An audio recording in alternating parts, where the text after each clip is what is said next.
So if you can find your true North Star, your true purpose, and you live to your fullest potential in that purpose, to me, that I believe is the ultimate success.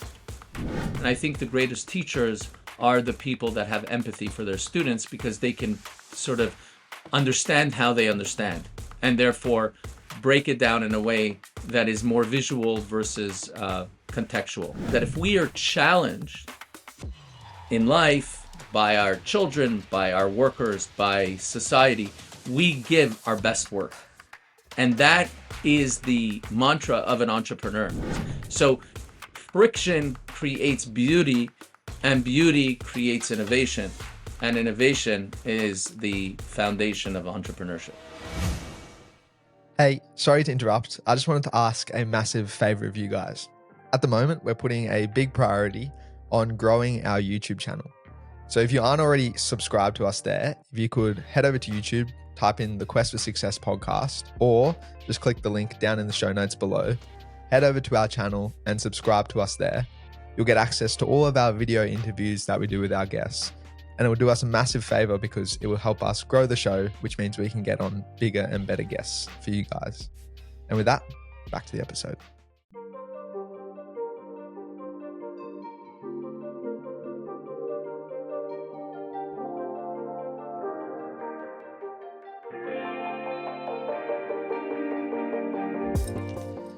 All right, welcome back to the Quest for Success podcast, and thanks so much for tuning in once again.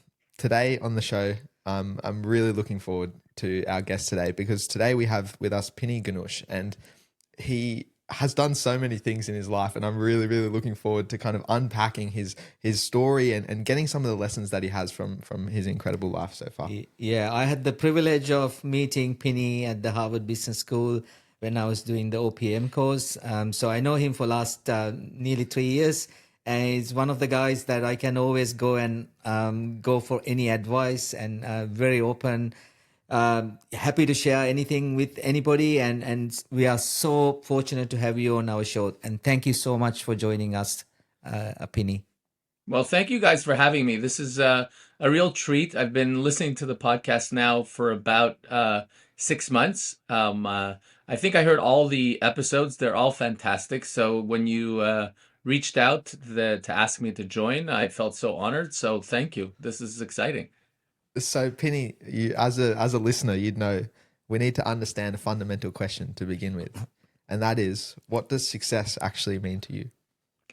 So for me, success is reaching someone's true purpose.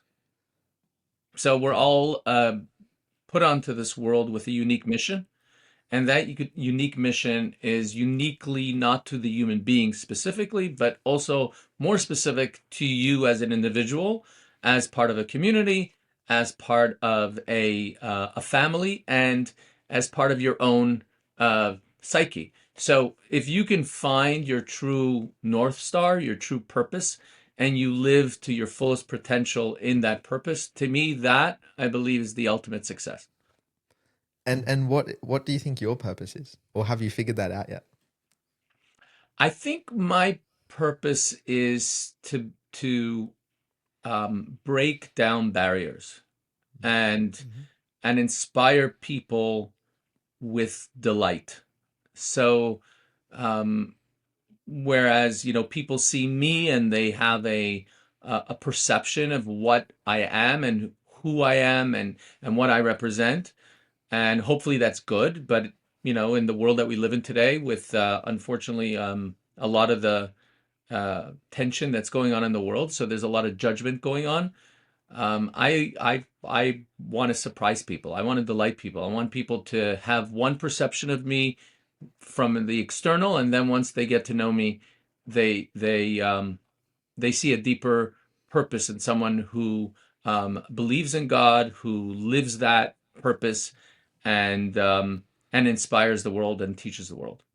And I suppose for us to understand the man who's sitting in front of us, there's a lot of context, and it's really shaped by kind of your early life and your upbringing. Can you kind of walk us through that early chapter of your life and how you think it shaped who you are today? Yeah, sure. So I grew up in Montreal, Canada, a small metropolitan area here in Quebec, which is one of our provinces. I mean, we also just had our elections, so there was a lot of excitement over the past week. So I grew up in Montreal to an Orthodox family. Both my parents are immigrants, one from Poland and the other one from Hungary. They're both Holocaust survivors, so that has placed a lot of culture and um, pressure on me to be a certain way, to being that I grew up in an Orthodox family. Um, One of the challenges that I had growing up was that I have ADHD, attention deficit disorder, and thank God I gave it to my some of my children, which is a blessing. Um, I see my mom going, okay, there is a God. Payback. Um, so for me, that has been a very interesting and a sort of challenging part of my life that sort of shaped a lot of how I approach things and how I find solutions based on the way I see the world. Um, I went to rabbinical school. That's how I got to Australia. It was part of my rabbinical school training. I was in Sydney, made a couple of visits to Melbourne, and I really, really loved Australia. One of the greatest countries in the world. It was so much fun to live there. The people are extraordinary. I really had a nice time and learned a lot and opened my perspective, leaving my small little community, going into a much bigger world.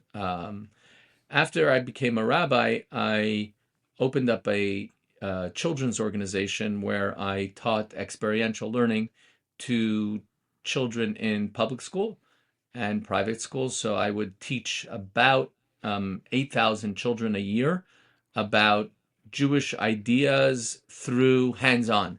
So we just came from the holiday of Passover, and I would go into the schools with flour and water, and I would teach them how to make the matzah, which is the unleavened bread we eat on Passover. And through the hands-on experience, they would learn about the holiday. And I created an organization. I did that for many, many years. And then the internet came, and I started a jewelry company with my brothers, one of the first internet jewelry businesses. We launched that in 1999 when the internet was just starting to boom. People were raising lots of money. And we got some VC funding, which was interesting. We moved our lives to California to be part of an incubator. And that was interesting, exciting. And that lasted for about a year. And then the internet bubble blew up, and we were back to square one, or we were minus 270,000. Yep. And that was a challenge, but my brothers and we took the challenge. We rebuilt our business, and then eventually we sold it. So that was fun. And then I went on to consult for companies like Cirque du Soleil. I did that for a little while, and now I'm in a B2B business. There's so much to unpack there. You've lived like 6 different lifetimes already. I wanna go back to your parents, and you mentioned they were both Holocaust survivors, and I want to understand, in your discussions with them, what do you think your parents' definition of success was? Because I imagine it would have been altered so much by the Well, I think for experiences that they them, had to go through. I think success was survival. It's Mhm. like if we can, coming, my father lost about 96% of his family. 120 members of his family were murdered in Treblinka, Plaszow, and Auschwitz. So it was he was left as an orphan after the war. He came with literally, when they say, the shirt on his back, that's what he came with. He tells the story that when he used to do odd jobs when he was a student, and one of the jobs was he worked for as an undertaker at the funeral home, and he would always get donations of people would drop off their deceased husband's shirts, and if someone was a rich person, they would have their initials on the shirts. So he went on a date with my mom, who the first time, and she saw his initials that were different than his actual name. So she's like, am I missing something? Did I get a different memo?"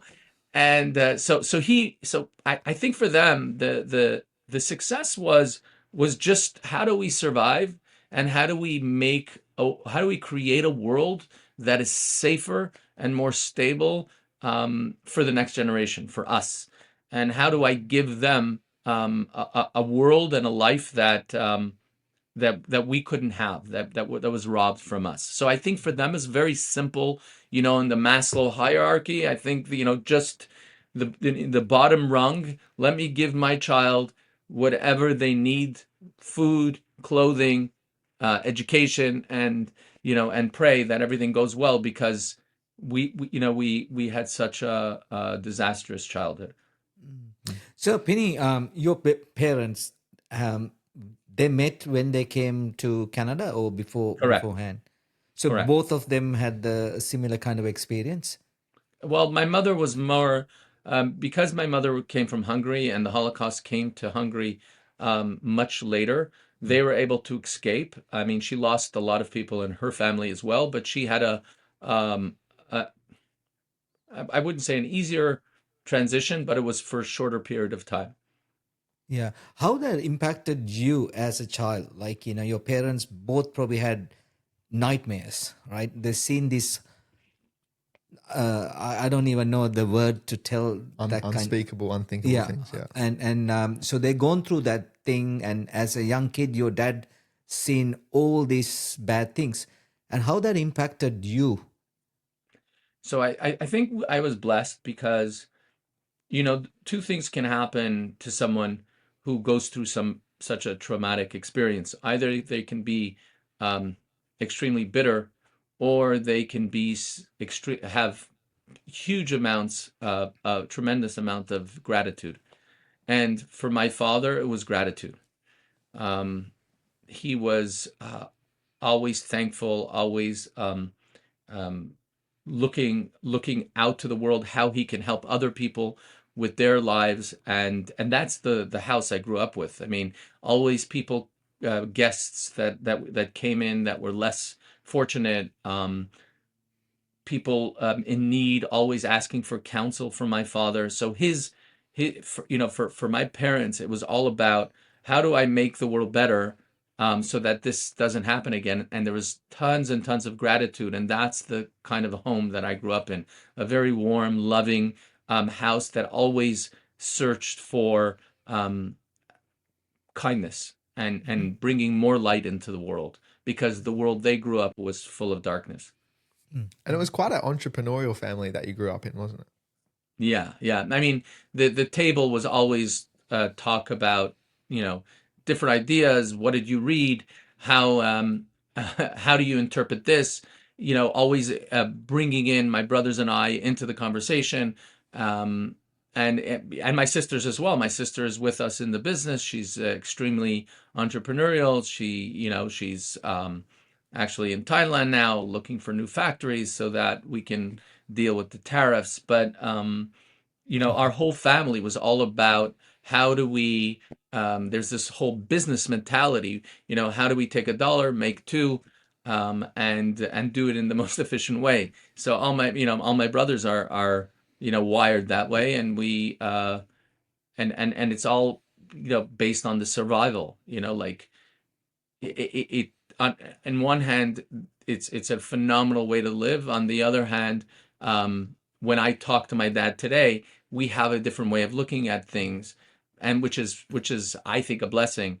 But it sometimes causes a lot of friction, because for him it's about, we have an established business, let's not take any crazy chances to build the business, let's do it gradually. And I'm about, we hit this milestone, okay, now we need to reach the next milestone, how are we going to do it, and let's take a few chances. And I want to understand that if you're from this kind of entrepreneurial, always learning family, what sent you down the path of going into rabbinical studies? Well, me as I love teaching. I just love sharing knowledge. And I think it has a lot to do with how I see the world based on my ADD. I need to uh, digest information differently. But once I digest the information, I can reflect it back to the world in a very unique way with a lot of empathy. And I think the greatest teachers are the people that have empathy for their students because they can sort of understand how they understand and therefore break it down in a way that is more visual versus contextual. And so for me, sharing information and being a teacher was very important. I always thought that that would be my vocation. That's where I would sort of end up. And interestingly enough, one of my children became a teacher. But for me, I had the opportunity to start this non-for-profit. I did that for 15 years, and I felt, okay, now my entrepreneurial bug is sort of eating up at me, and I need to get out there and change the business world. So, Penny, sorry for my ignorance. Please tell me, what's the role of a rabbi? Is it more of a teacher? Correct. Unlike any other religion, a rabbi is not a conduit. There's no intermediaries. A rabbi is a teacher, an example and a teacher for the community. So in Judaism, there's a lot of laws, there's a lot of customs, and some of them are very nuanced and detailed. And the rabbi's job is to be that teacher and if you have a question, coming to him, and also officiating all the different stages in people's lives, the circumcision, the bar mitzvah, the marriage, and unfortunately, the end of time. And I suppose in that period, it was 7 years, correct me if I'm wrong, during your studies to become a rabbi. I imagine you got so deep into all of the religious texts and associated texts around Judaism. I want to get your understanding. How do you think that shaped your definition of success? Or is there anything in those texts which you think has like an underlying or shaped the underlying definition of success for you? So it's interesting. One of the things that I feel very privileged and I have a lot of gratitude is that I got to study mysticism, the secrets of of Judaism, called the Kabbalah. And part of Kabbalah is there's a lot of discussion in the purpose of creation. Like why do we believe? Why did God create this world? What was the purpose? And I think that aligns with my mantra, right? Of if we find if the greatest freedom that a person can have is if that person finds what their purpose is, because now everything is aligned, almost like a business, right?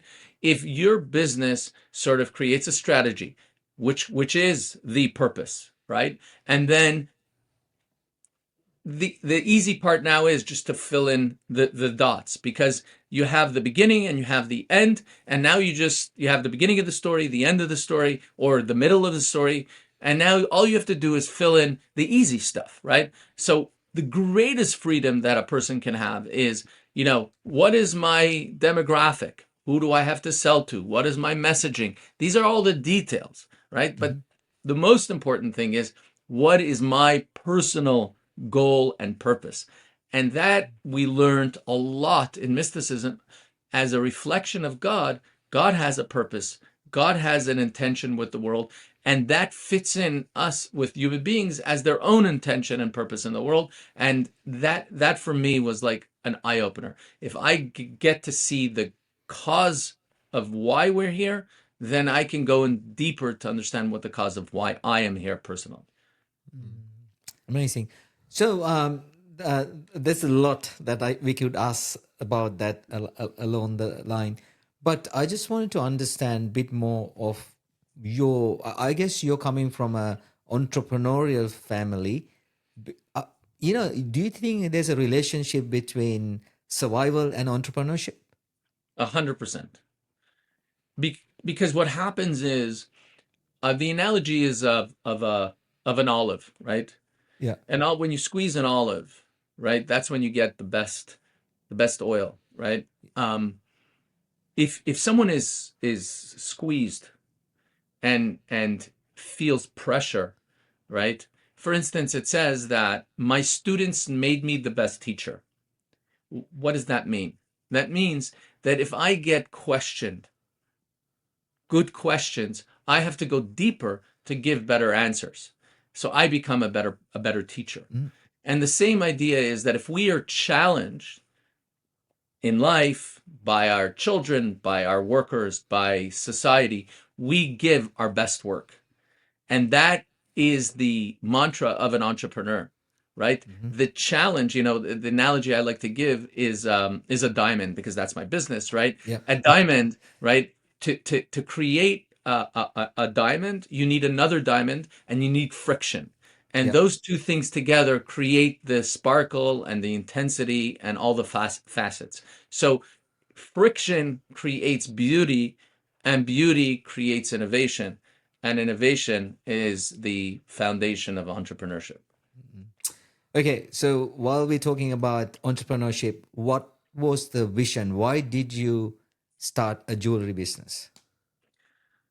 So, interestingly enough, if you go back in the olden days, why Jews were jewelers in the olden days, Uh-huh. um, if you read the history books, one of the interesting professions that they can go into and easily pack up, if they had to move very quickly, right? You just pack it up and you put it in your pocket, and that's your business, right? You Yeah. you had it with you at all time. But that aside, from the internet perspective, when we thought about, in the beginning of time, what is the greatest item that has the smallest footprint from a delivery perspective, and you guys understand that, right? The smallest footprint from a delivery perspective with the most margin so that you can spend on acquisition, right? Is jewelry. Jewelry has it has huge value, great margins, so that you can use that to acquire the customer. And then the shipping cost is very, imagine if I would have thought I'm going to go into furniture, what that would have done to all my margin, shipping a sofa. But in our case, we thought, okay, books is heavy even, right? What is another business we can go into that we can have the most potential to create a brand, have enough money at the end of the day for acquisition and profits and everything else? Hmm. Okay, that's very interesting. I mean, I never thought in that way. It's very, very true, right? So how did you actually started the business? I mean, you're one of the founders, right?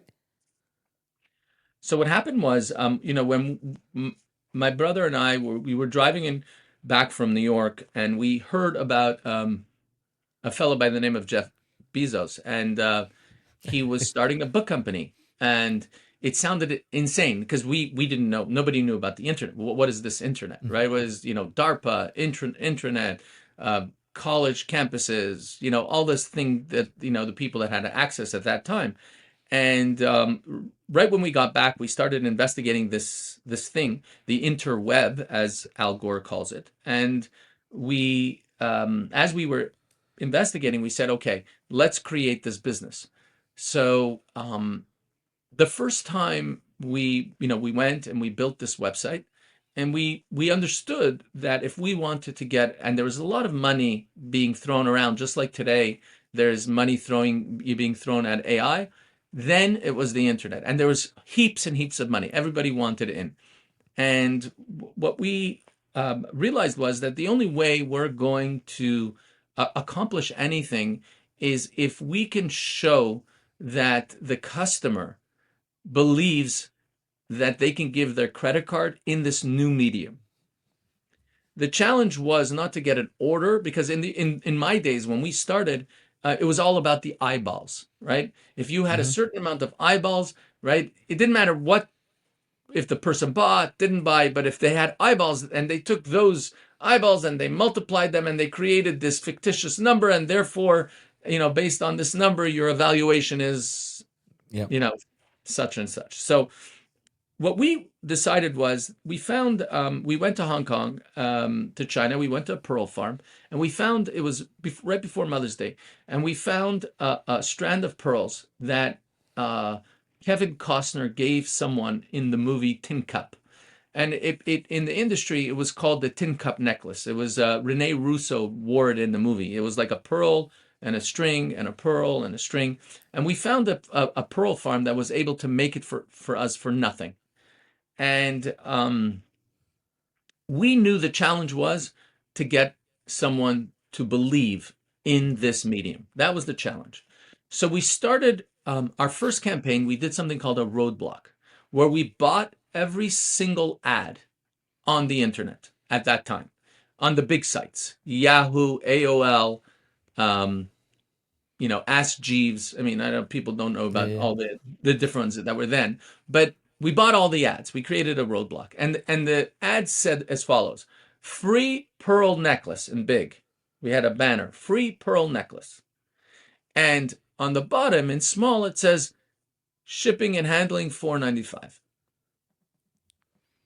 So from the customer perspective, it was free. From our perspective, we got a credit card. So we launched the campaign, and it goes live, and suddenly we're waiting. We just had put the finishing touches on the website. The checkout started to work, and suddenly we created a bell that made a sound every time we got an order. So suddenly we hear 12, the ads go live, 12:07, suddenly we hear ping. And then 12:10 we hear ping. And then 12:13 we hear ping. And then suddenly the pings started getting closer and closer together until we started to hear beep. and in this 24 hours, we sold over 100,000 of this necklace. Wow. Now, from the customer perspective, it was free. From our perspective, suddenly now, our company, ice.com, had 100,000 credit cards. So we used that number and that data and all this information, and we went to a big incubator in Pasadena, California, and we brought it to him and said, look, we have a business. Nobody has 100,000 customers on the internet, right? We have 100,000 customers. So we raised money very, very quickly. We moved our business into this incubator, and we started the business until the internet bubble sort of burst, and then we had to buy back our business. It's a long story, but that was the beginning of our genius.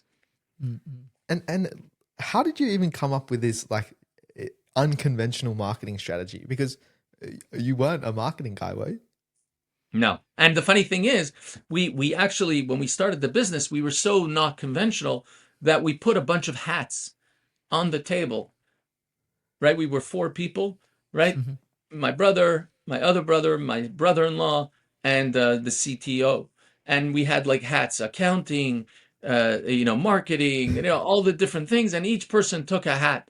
And we said, that when we hire that person, that's going to fill the role. When we have money, we'll give that person that hat. And that's what we did. So I picked up, because I was the most extroverted person in the room, I picked up the marketing hat.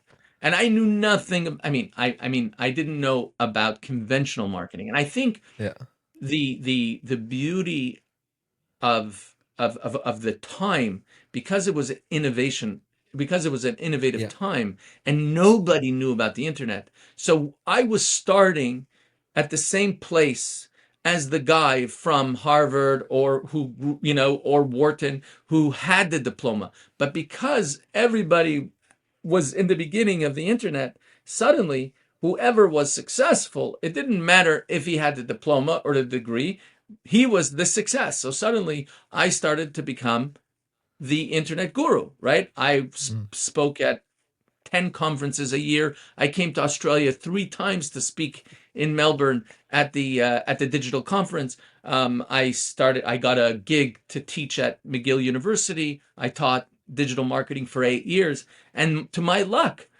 because I was there in the beginning and nobody else, right, had any experience, I became the guy, right? And I attribute that totally to luck, because if it would have been an established market like today, I would have never had that opportunity. Yeah. I would almost go to say it's the other way around. You almost had more of an advantage than the people who had studied marketing, because they had the old school traditional mindset, whereas you came in with like a whole fresh perspective to a whole new playing field, and so you just like had fresh eyes on it. And I suppose on that point, you also kind of led the way in being early to social media. Like you were putting a lot out on YouTube and blogs and things like that. How do you think that kind of helped progress your growth? Well, I think because I didn't have a roadmap, and I was the entrepreneur marketer, right? It wasn't, like I was given, here, do whatever you want to make us successful. So that didn't give me any guardrails, right? That said, okay, so if YouTube came about and we can use YouTube, go out and create a channel. And I did. And I went out into the street, and Mr. Beast has nothing on me. I was first, right? I mean, I'm not so big like him, but in the beginning, my videos were getting 100,000 views in 2004, when people didn't even know about. And I would go out in the street. I was called Mr. Cupid, and I would ask people, what are they getting for their loved ones for Valentine's Day? And some of the videos were really funny. They really, really were entertaining. And then at the end, we had a sweepstakes. At the end of the video, we had this old woman who would get up and go, sign up for the sweeps, and we would sign up thousands of people. I did deals with movies. I got my jewelry into 15 different movies with all the biggest actors and actresses. So I became, Mr. Rom-Com, right? I went to Hollywood and I learned how product placement worked. And because product placement, these people wanted to get in with internet marketing, internet companies. So they gave me placement, and I got to do that. And I did all these sweepstakes to push their movies. And then when blogs came about, right? Nobody understood.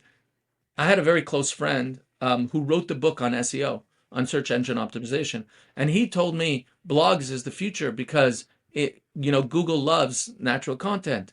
Google loves real content. So I started this blog called Sparkle Like the Stars, and the blog was all about every big event in Hollywood, like the Oscars. I would show a picture of whoever, Charlize Theron, who was wearing a piece of earrings, and say, hey, you can get the same earrings on my website. I was very careful to not step on any, imagery or all that kind of stuff. We had lawyers involved, but that, I remember one day we got like 100,000 visitors to our website, and I was like, what's going on? And then I realized, and we didn't post that week, and I realized it was a post I did about one of the actresses had a ring. I did the post like a month and a half before, but suddenly, because she got divorced and she was able to keep the ring became the focus of the news story, and my news story suddenly became, the source of everybody's news story, and all the links and all the backlinks. Suddenly my site got pushed up. But someone who was traditional, who went to, traditional, what's it called? They wouldn't be as daring, I think, to take those chances. Yeah, that's amazing story, Penny. So if I ask you from that early experience of going into internet, what is probably one thing that you learned? One thing. Oh, could be many things, but something to share. I think the thing that I really, really built my business on was taking chances, calculated chances. And when I say calculated chances, the beauty of what people don't, or people then didn't understand, was that as people who would advertise on TV, or people who had advertised on billboards, or the ability to push it back to a sale, Yeah. right? That someone saw this and they clicked and they put it in their shopping cart and then they bought it. The ability of digital marketing was something so much more powerful than the industry in marketing has ever seen. You were able to get the return on ad spend in such a clear way. And the people who understood that in the beginning, right, understood exactly what the cost per acquisition is. If you understood lifetime value based on real numbers, not based on, 100,000 people drive down this highway, they see a billboard, so maybe this is this, and you extrapolate, you know nothing. I mean, you know something, but you know nothing. Here, I was able to see a person was able, the attribution all the way to the sale, and then use that data to push back to my merchandisers. And that for me was like the light went on, and that's one of the things that I really pushed with my students at McGill, was this idea that we have a gold mine today because we're able to track everything. And that, the old marketers, didn't get their head around, and that's one of the big things I learned. Amazing. And it seems like you've taken a lot of risks to get to where you are today. Do you think risk taking can be taught?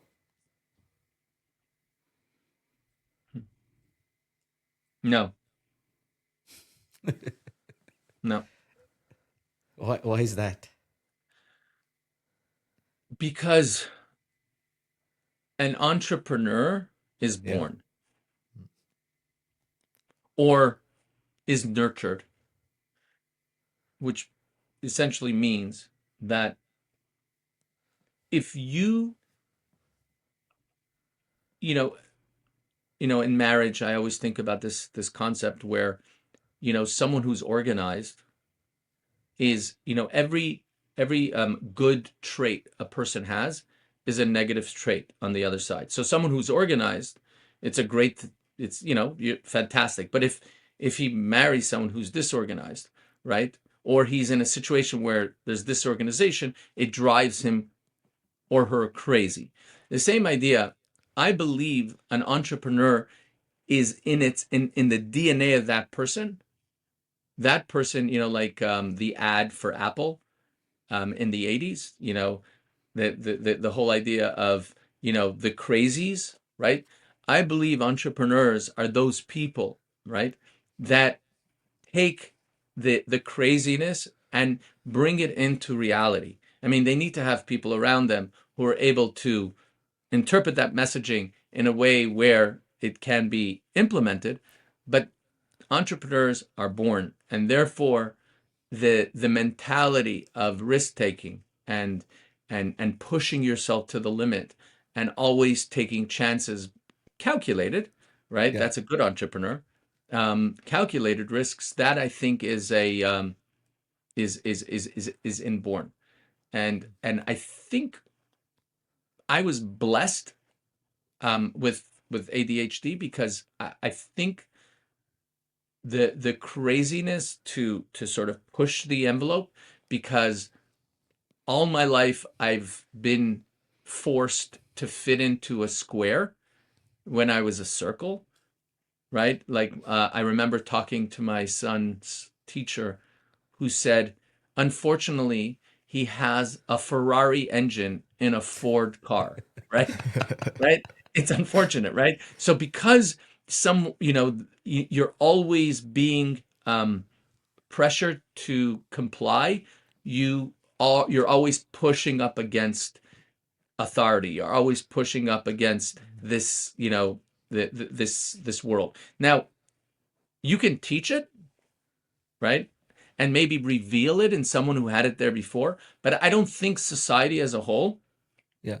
right? I don't think people are born, I think there are people who are good at math and people who are good at science and people who are good at, and then there are entrepreneurs.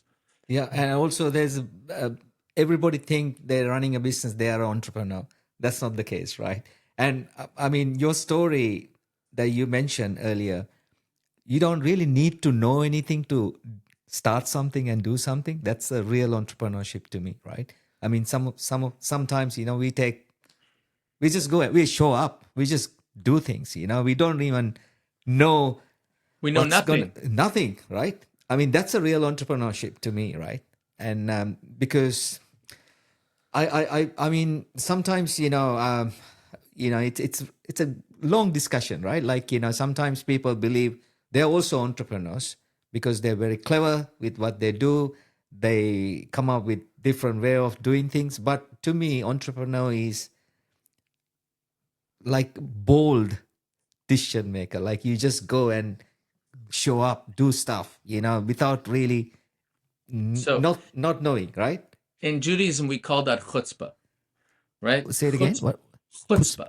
kus. Chutzpah. Chutzpah means when someone has balls, right? I don't know if they say what moxie or yeah, when someone comes out there and just goes full force, and we'll pick up the chips, and almost like this idea that we'll change the tires while the car is moving, right? That's chutzpah. Yeah. And I suppose an example of that is the dot-com bust comes and you're an e-commerce jewelry store. So it doesn't bode well for you. And I know the VC came kind of knocking on your door saying it's time to call this quits. Can you walk us through kind of how that shaped your resilient mindset or where your mindset was at that point? I mean, he came to us. I remember there was an email list out of Silicon Valley. It was a magazine called Red Herring. It was a very big magazine. Like they would like publish. It would be like this thick. It was huge. And as the time went on, like it got smaller and smaller. And then it became an email list. But when the dot-com bubble burst, every day there was an email that would go out. I think it would go out twice or three times a day on all the companies that went bust that day. And it was so depressing because emails would come in, eve.com, this.com, that.com. And these are companies that raised 50, 100, 150 million.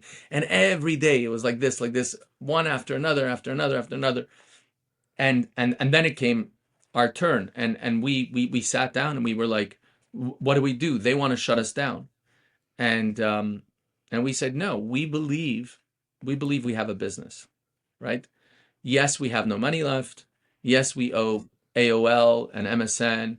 We owe them money, lots of money.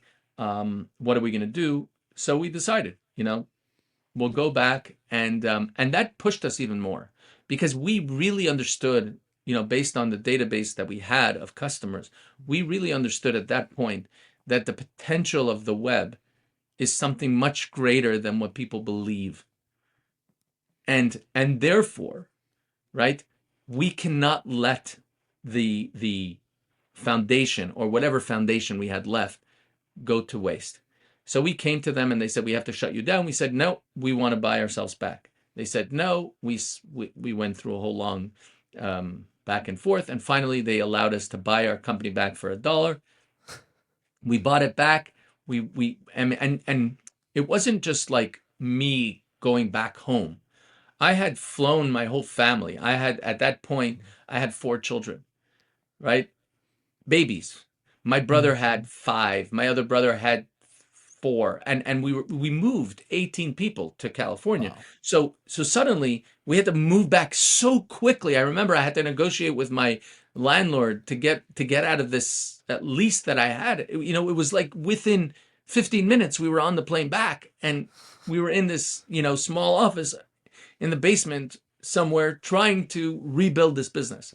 So again, when I talk about that diamond rubbing, this was the perfect, facet building of our business. And later on, when the VCs came in and we were already a substantial business, they looked at that as the resilience of a real entrepreneur. And that's why they believed in us to invest the money even after the dot-com bubble.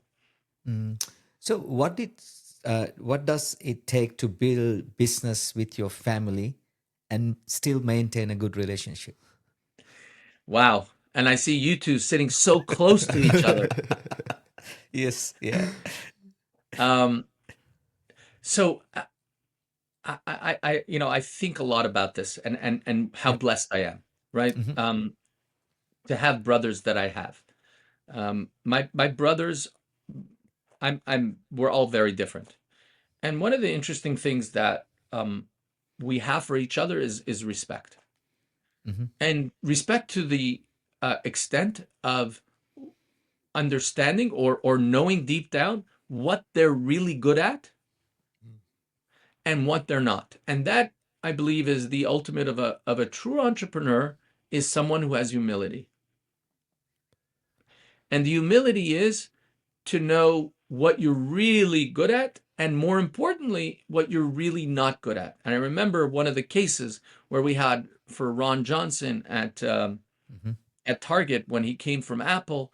He Yeah. came into Target and he was the Messiah. He was no, it was yeah, it was J.C. Penney or Target. J.C. Yeah. Penney. Yeah. He Yeah. came into J.C. Penney, and at the end of the whole lecture, right? We were arguing back and forth. Was he right? Was he wrong with what he did? And then his video came up of him talking to Harvard students, and he said, "I had something called situational arrogance."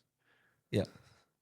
And I love that because at the end of the day, the true character of a real, and that's the beauty of an entrepreneur.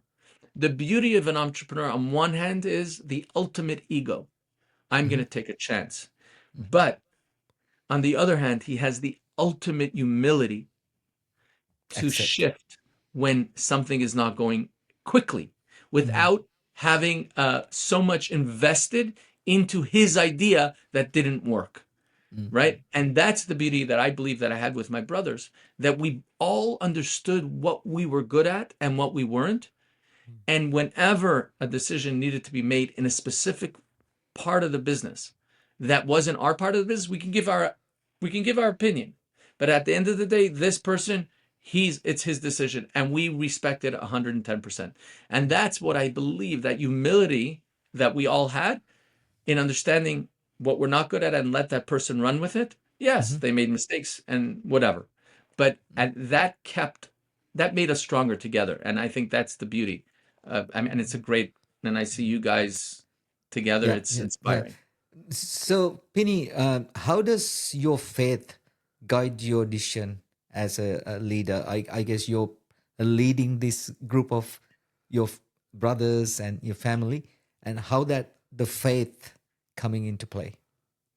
It's interesting because when we went for our first meeting to uh, to the investors in California, we were we found out that all the investors, or three out of five or three out of four, were all from the Jewish faith, and we were discussing what kind of gift, meaningful gift, we can bring them for the meeting. We were going to bring them bagels from Montreal because that's a national treasure, and we were talking back and forth, and we said that we're going to bring them and the argument was, do we bring them like a piece of jewelry, or do we bring, like, what do we bring them? And someone's, my mother said, she was there, and she said, let's bring them a religious object, something we put on the door called a mezuzah. And we were all, no, I mean, look at us, we look Jewish, and now we're going to bring them, and they're not religious, and they're going to think they're not going to give it. No, no, no. And a whole back and forth argument, and finally we came to the decision, yes, this is important. We believe in it, and we're going to bring it. We came there, and we brought it to the partners, and we gave it to one of the partners at the meeting. She was like, oh my gosh, how did you know? And we're like, what do you mean? My daughter came to me this morning, and she was like, I learned in school about this thing you put on the door, and I was going crazy. I don't know where to get one of these things.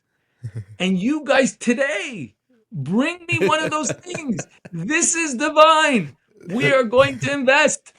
So our angst, right? Yeah. Our Yeah. whole, what's it called? Turns, our belief in what our mission is to bring light into the world and to be an example to everybody on how to be, honest businessmen, innovative businessmen, and teach the world how to do it correctly.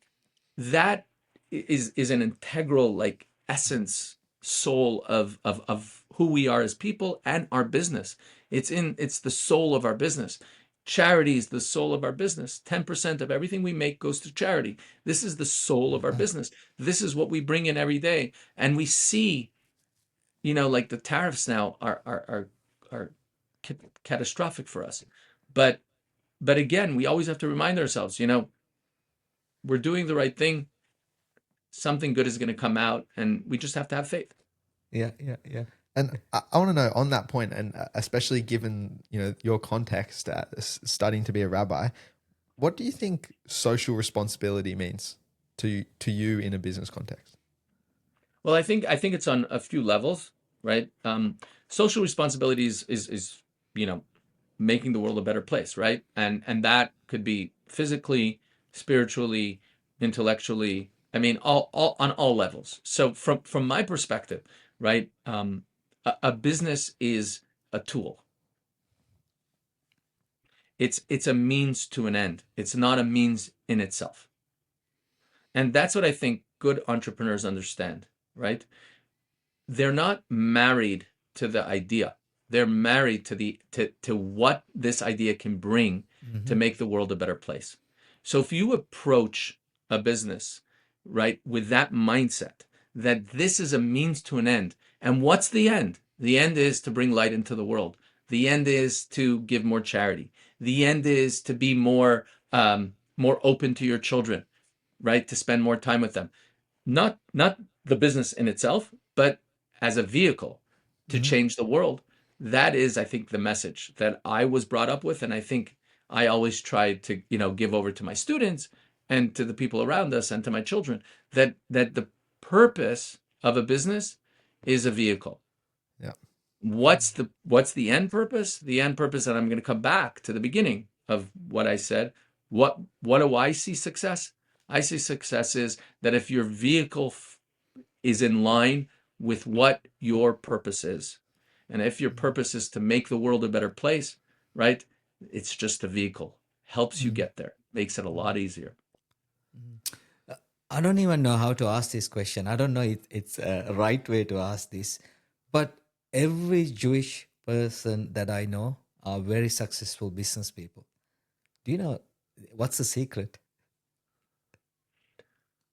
Eckhart Tolle wrote a book, A Whole New Earth, and he writes over there that there's something that every person has in them. It's called a pain body, which is part of their ego, and then nations have a pain body, and also have a DNA. Now, the DNA of the Jewish people is education. That's our DNA. We understand that the only thing nobody can take away from you is knowledge. And it's instilled in our families. The number one thing that, like this person, these three Jewish mothers meet, and one of them says, "Oh, my son the doctor," the other one says, "Oh, my son the lawyer," the other one says, "My son the accountant," and the two look at each other, "Ugh, he failed," like. But there's almost like an ego, right, that is attached to bringing your children up with an education, positive ego, right? Yeah. And when someone has that muscle, the brain, right? The brain is used. It could be used for anything, right? And if it's constantly being sort of challenged and pushed, then that brain eventually, you put it in any scenario, right? That brain will function to the highest level. And the interesting thing is when you talk about a collective brain, right, as a nation, right, the collective brain for thousands of years, the focus is education, knowledge, entrepreneurship, all that stuff, right? It's in your DNA. We think spiritually those things get lost with generations. No, we have it all the way back from many, many generations. We have this idea that knowledge is king, and therefore the success is not a surprise. The success is just a birth of Yeah. of thousands of years of knowledge. And I suppose on that point, now with in our society, we're becoming so extremely divided. There's whether it's by faith or by politics, there's just so much division in our society. I suppose as an incredibly well-read and like knowledgeable man, what do you think we can do to try and eliminate some of this division? Or is it just a natural part of society? It's not natural. It's not natural. It's a natural outcome of social media, which is the opposite of knowledge, right? Today's generation is being educated by a 20-second clip.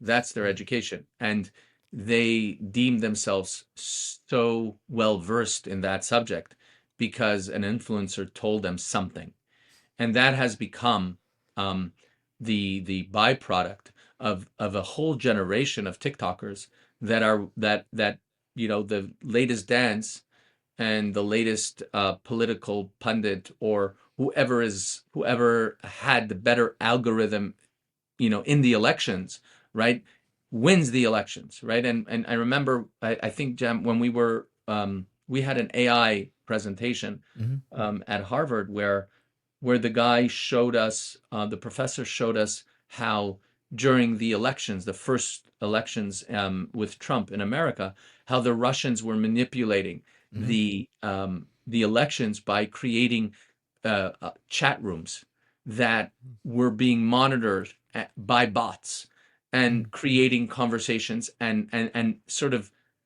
educating a whole group of people to believe a certain thing. And then when the election started, bam, they started, pushing and they were controlling. And this, so again, to get back to your, I know I went long-winded, but to get back to your question, right? What is the answer? The answer is information, right? Is if we can go out there and educate the next generation, but not in tidbits of TikTok memes, but truly educate the next generation, like get them to read books, get them to learn about the history, get them to understand what's going on in different parts of the world. I think that will eliminate a lot of division.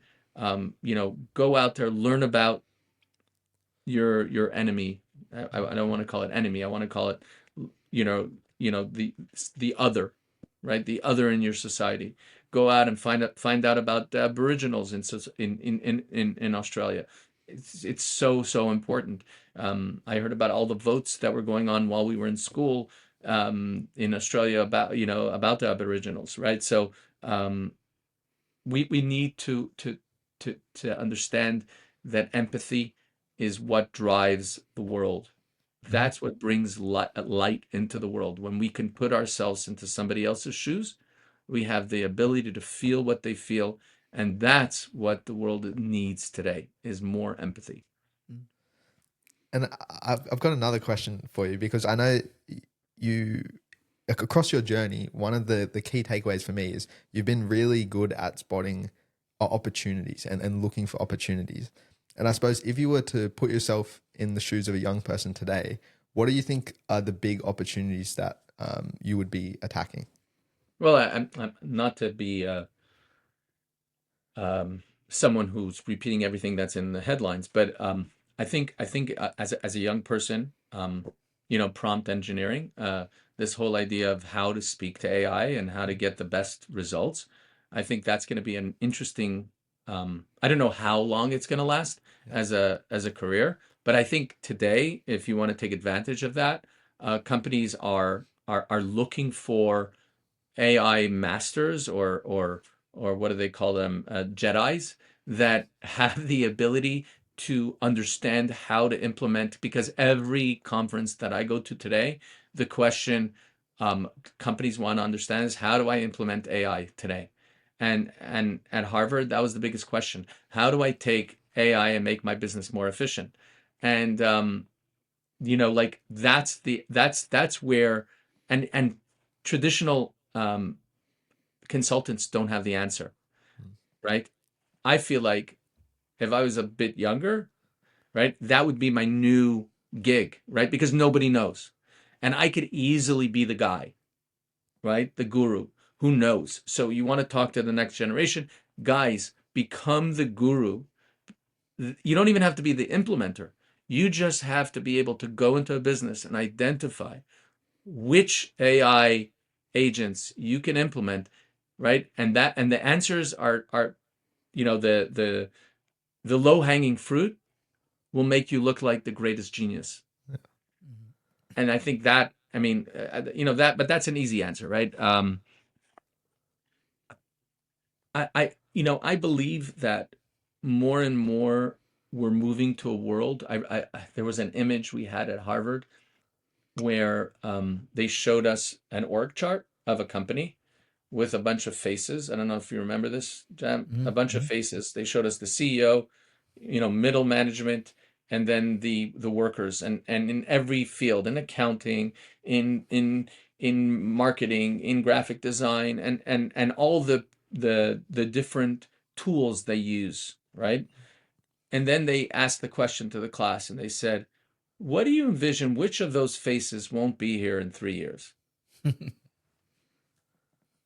And and he kept on like pressing the clicker, and it would remove like 7 faces, because the CEO would talk to this person, and right, and then at the end, right, the guy and he said, the CEO and the tools. Yeah. Right, because I started using Copilot. With Copilot, right, I go to my Excel sheet and I'm like, pivot table, I don't need a pivot table anymore, right? I just tell the Excel, spit out this information. And now with ChatGPT, with the whole mind thing in Chat, I upload files, and I did this the other day. I blew my mind. I'm doing business now with a company that wants us to put pallets into like a Costco, and they asked me if on the pallet I wanted 3 items or 2 items. So I built the whole scenario in ChatGPT and Perplexity. And I built the whole scenario. I said, okay, this is the scenario. This is where it has to go. Should I have 2 products? Should I have 3 products? Build me a case scenario. And I reprompted it. And I kept on asking it questions, question. And what it did was it went through both scenarios. And at the end, it spit out a graphic and the text, which would have taken a team months to put out. The perfect text. And they explained it. They said, if you have the scenario of 3 items, this is what you need to, one item has to be this price, another item this price, and the third item has to be way above, so that it sort of, you have the anchor, and then it put all these things you read it. Like I read this in all my marketing material, all the books that I've read, all these great authors in one little presentation. It took AI 5 minutes to put it together. But imagine this, right? What would have taken months, right? So the question is, who is not replaceable? Yeah. Hey, And then, Penny. Yeah. Keep going. Yeah. What should you dive into? Yeah. Hey, Penny, I wanted to ask a very hard question. And since, you are a community leader, also a business leader, what's your opinion? And also you have a young family. What's your opinion of mixed marriage? What's my opinion? Yeah. Or what does my belief say? Your beliefs? Okay, because It's 2 different things. Yeah. correct. My belief says that a Jew, it says this specifically, a Jew to keep Judaism, part of keeping Judaism, he needs to eat kosher, he needs to keep the Sabbath, and part of that, he needs to marry a Jew Yeah. or somebody who converts to Judaism. Yeah. That's the belief. Yeah. Now, my opinion is a lot more nuanced, right? Because I understand that kids today grow up in a society where we try to remove barriers, right? Like we Yeah. spoke about before. The more barriers we remove, the more of a society we can create, a cohesive society. And the more boundaries you remove, right? I go to school. Who do I meet at school? I meet a very nice person, right? The Bible doesn't tell us, the Torah doesn't tell us that we're not supposed to marry a non-Jew because they're not nice. They just say that, to keep the lineage of Jacob, this is the chain that God believes needs to be upheld, not because people are not nice, right? You go to school, you meet this beautiful young man or beautiful lady, and you fall in love, and you come to me. I had this 3 times last week, where 3 times last Yeah. week, where a parent came to me and said, my son went to college. He met this gorgeous girl. She's a lawyer. She's smart. She's this. What's your opinion? And I'm like, in things of the heart, who am I Yeah. to come in and disrupt the this thing that's going on? I can tell you what Judaism says, and I can tell you the value of having the same belief system, Mhm. and how to marry someone today is hard enough. It's hard enough to marry someone, right? Yep. Now imagine marrying someone who has a totally different belief system. Now you go make that work, right? Yep. That's not the reason why the rabbi, the Torah tells us, but still, I mean, that's my advice to them. I'm saying, you grew up in the Jewish community, right? You have traditions, and you have culture, and you have this, and you have bagels, and you have, you have matzo balls, and you have all this stuff. And now you have someone who's Italian and grew up with all this stuff, and goes to church, and is very passionate. And now you're both going to bring up a family. Okay, so men and women, impossible to stay together today, right? Yeah. It's so complicated. Now throw in one more thing, a deep, deep belief that you both have in a different culture, a different religion. Now go make that work. Yeah. That's my only advice to them. But from an opinion, I love seeing people in love. Yeah. Yeah. Love and hope, right? That's something that we learn at Harvard. I mean, the reason that I asked that question, because again, this is my personal opinion. I think the division of the world, one solution is mixed marriage. And I married to an Aussie girl. She's from Christian background, and I came from Buddhist background, and we have a beautiful harmony. And I mean, the kids like Dylan don't know the difference. So I just wanted to get your thoughts on that. So thank you for sharing that. It's amazing. To be honest with you, if I had to imagine what questions you would ask me in the podcast, in my wildest dreams. No, I never even thought of asking this question, but I thought, yeah, I want to get that opinion from you. Yeah. And I suppose, Pinny, as a man who's done so many things, what do you think is your greatest achievement? Wow, my greatest achievement. I'll tell you what my greatest achievement. I had a neighbor down the block who I would go to their house. He was a very intellectual man. He was the lead professor of molecular biology or something, like, not in my sphere. And I would go to his home every day after school. I would be with his kids. We were very close. And he knew me, right, as a child. And I was a very difficult child, very difficult. I was wild. I was very difficult. And I remember seeing him on the way. I was walking to synagogue, and I bumped into him. And it was just when he teaches at McGill, and he heard that I started teaching at McGill. And McGill in Canada is like it's like way up there. So he sees me, he goes, Pinny, I heard you're teaching at McGill. And he says, to be honest with you, and no offense, to be honest with you, when I saw you growing up, I thought you would become a criminal. He said, you were so off the reservation. You were so wild. You were so you were so everything that I to be honest, to see you teaching at McGill, right, in this institution, for me, I have so much joy. He says, I'm like, I would just, I want to hug you, right? So, so what is my greatest accomplishment? I think my greatest accomplishment is how I learned to channel my energy to to use the laser focus that someone with ADHD does to create.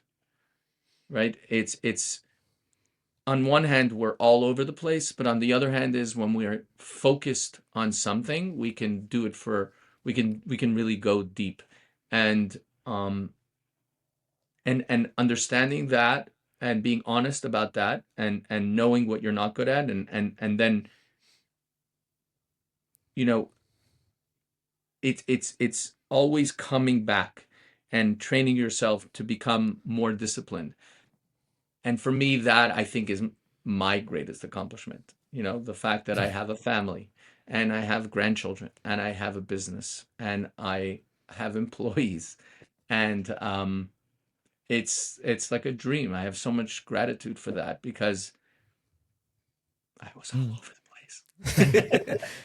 So Penny, I know we spent so much time. I know your Sunday, but how do you want to be remembered? What's your legacy?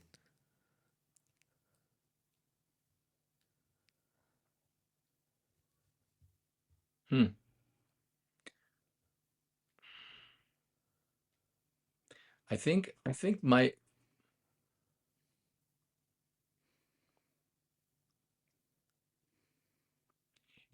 I take college students to Poland and to Israel on trips of heritage, and I took someone 6 years ago, and he met a friend of mine, and he showed him a picture of me, and he goes, "Oh, I know him," and he said, "What do you remember of him, of this rabbi that took you on this trip?" And he said, "He was the most impactful person that I ever met, because he showed me no judgment, even though I wasn't as religious as him." And my legacy is that I want to be remembered as somebody who had the ability to reveal in other people their gift in a way where it's actionable. Not just, this is it, but how does that person, now that they had that realization, how did they bring it into action? Impact. Yeah. Change. That's nice. Yeah. And I suppose, Penny, looking back on your journey, do you feel successful? No. So you don't feel like you've reached your purpose yet? No. Do you think you ever will?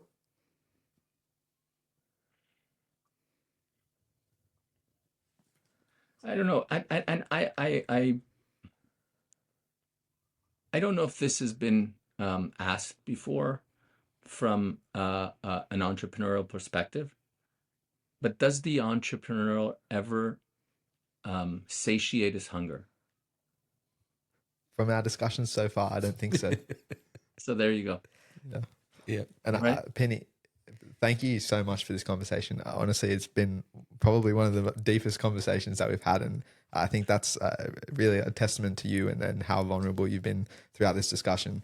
And I suppose to wrap it up, I've been jotting down a few ingredients which I think have been really critical to your life, and I'd like to share them. The first one I think is you're a continuous learner, and I think that comes from your family and your faith.